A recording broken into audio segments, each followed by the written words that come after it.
ओम नमः शिवाय। प्रिय भक्तों, सादर प्रणाम। स्वागत है आप सभी का एक बार फिर से भक्ति उजागर चैनल पर। आज हम आपको इस वीडियो के माध्यम से बता रहे हैं कि क्रोध को आप कैसे छूमंतर करें। महादेव जी कहते हैं, एक महात्मा एक गांव में प्रवचन सुना रहे थे। उन्होंने पास हुए लोगों के समीप अपनी मधुर वाणी से सभी को संबोधित करते हुए बताया कि हर किसी मनुष्य को धरती माँ की तरह सहनशील तथा क्षमाशील होना चाहिए। क्रोध मानव का ऐसा शत्रु है जो दूसरों को तो हानि पहुंचाएगा, साथ में खुद भी उससे नहीं बच पाएगा। इसलिए क्रोध, ईर्ष्या मानव की सबसे बड़े शत्रु है। सभा में सभी लोग शांति से उनकी बात को ध्यान पूर्वक सुन रहे थे। तभी वहां उस सभा में एक अति क्रोधी व्यक्ति भी उपस्थित था। वह पहले तो उनकी बात सुनता रहा, फिर वह अचानक महात्मा जी से क्रोधित होकर बोला। बोलते समय उसका आंखें खून के समान लाल हो रही थी। उसने बोला कि तुम ढोंगी हो, यहाँ बैठकर लोगों को बेवकूफ बना रहे हो। यह जो भी तुम कुछ कह रहे हो ना, इसको सचमुच करना बहुत मुश्किल है। समझे, तुम्हारी इन बातों का कोई मतलब नहीं है। यह सब बातें कोई मायने नहीं रखती असल जिंदगी में। कहानी सुनाना बंद करो, धूर्त महात्मा, जहां से आए हो वहीं चले जा। ऐसे कठोर वचन सुनकर भी महात्मा जी ने उस क्रोधी पुरुष का कोई विरोध नहीं किया और न ही उसकी बातों पर कोई भी प्रतिक्रिया दी। वह शांत रहे और अपना काम करते रहे, जिससे वह पुरुष और भी क्रोधित हो गया। उसकी समझ नहीं आया वह क्या करे। तब वह पुरुष महात्मा जी के मुंह पर थूक कर चला गया। अगले दिन जब उस व्यक्ति का क्रोध शांत हुआ और उसे अपनी गलती का पछतावा हुआ, तब वह आत्मग्लानि में जलने लगा और फिर उसने सोचा कि उस महात्मा से मुझे माफी मांगनी चाहिए। वह महात्मा जी की खोज में उसी स्थान पर गया जहां महात्मा जी कल प्रवचन दे रहे थे। लेकिन महात्मा जी वहां कहाँ मिलने वाले थे। वह तो अपने शिष्यों के साथ अन्य किसी गांव की यात्रा पर निकल पड़े। वह पुरुष सब लोगों से महात्मा जी के बारे में पूछता उस स्थान पर पहुंच गया जहां की महात्मा जी प्रवचन कर रहे थे। तब उस पुरुष को महात्मा जी के शिष्यों ने उसे उनके पास जाने से रोका, लेकिन महात्मा जी ने अपने शिष्यों को आदेश दिया कि आने दे उस पुरुष को।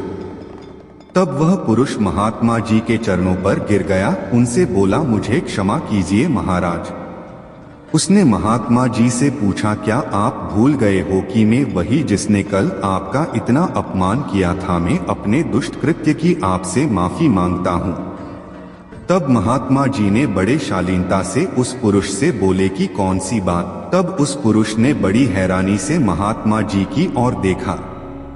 महात्मा जी बोले कि मैं तो बीती बातें वही छोड़ आया, क्योंकि बीता हुआ कल कभी वापस लौटकर नहीं आता। इसलिए बीती हुए बातों की वजह से आज और अपना आने वाला कल नहीं बिगड़ना चाहिए। जो हो गया सो हो गया। तुम्हें अपनी भूल का एहसास हुआ, यही सबसे बड़ी बात है। तुम अपनी गलती को मान लिए, सो तुम अब निर्मल हो गए हो। इसलिए कोई भी ग्लानि अपने मन में नहीं रखो। अपने आने वाले कल के बारे में विचार करो और उसे सुधारने का प्रयास करो। महात्मा जी की बात सुनकर उस पुरुष के मन का भार हल्का हो गया और उसने महात्मा जी के चरणों को पकड़कर कहा, आज से मैं अपने क्रोध का त्याग करता हूँ और धैर्यवान और क्षमाशील होने का प्राण आज से लेता हूँ। क्रोध और तूफान दोनों एक समान हैं। शांत होने के बाद ही पता चलता है कि इनका नुकसान हुआ है। क्रोध करने का मतलब होता है स्टार्स की सजा खुद को देना। क्रोध एक तरह का पागलपन होता है। क्रोध हमें उन लोगों से भी दूर कर देता है जो लोग हमें सच में मानते हैं। क्रोध एक बहुत बड़ा अवगुण है जो इंसान के कार्य में बाधा बनता है। अत्यंत क्रोधी स्वभाव का मानव उत्सवधर्मिता से भी अंधकार होता है। क्रोध का भाव हमेशा क्रोधी को सबसे ज्यादा नुकसान पहुंचाता है, बल्कि जिस पर वो क्रोधित हो रहा होता है। खोलते हुए पानी में जिस तरह के चश्मे नहीं देखे जा सकते हैं, वैसे ही गुस्से की स्थिति में सच नहीं देखा जा सकता है। क्रोध वह है जो बुद्धि के दीपक को बेकार कर देता है। क्रोध करने वाले लोग बार बार जिंदगी में कुछ भी बड़ा नहीं कर पाते हैं। क्रोध मूर्खता से शुरू होता है और खत्म होता है। कुश्ती में सामने वाले को पकड़ने वाला बलशाली नहीं है, बल्कि क्रोध को काबू में रखने वाला बलशाली है। थोड़ा सा प्यार बहुत बड़े क्रोध को भी छूमंतर कर देता है। क्रोध वह है जो आपको अपने बस में कर लेता है, आप उसे अपने बस में कर लीजिए।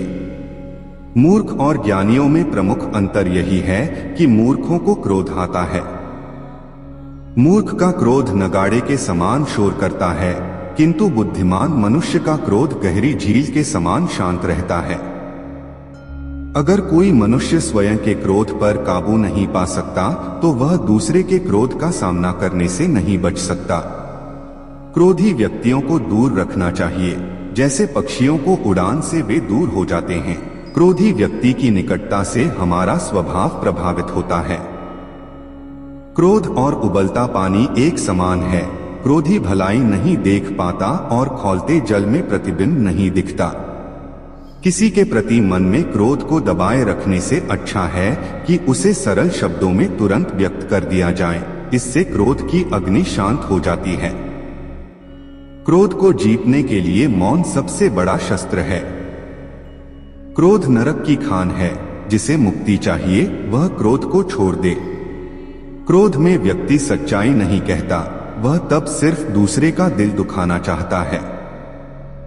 गुस्से का बेहतरीन इलाज खामोशी है।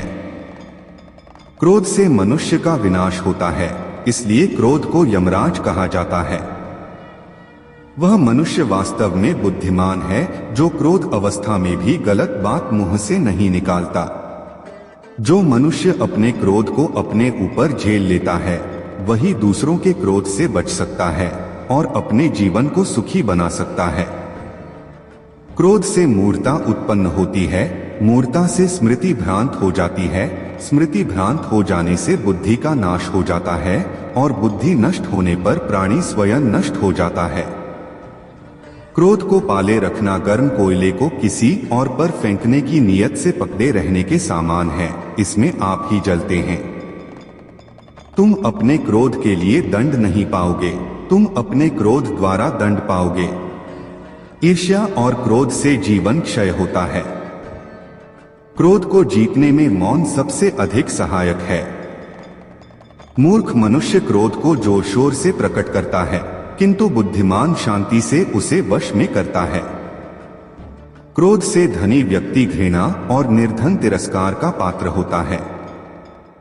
क्रोध मस्तिष्क के दीपक को बुझा देता है। अंत हमें सदैव शांत व स्थिरचित्त रहना चाहिए।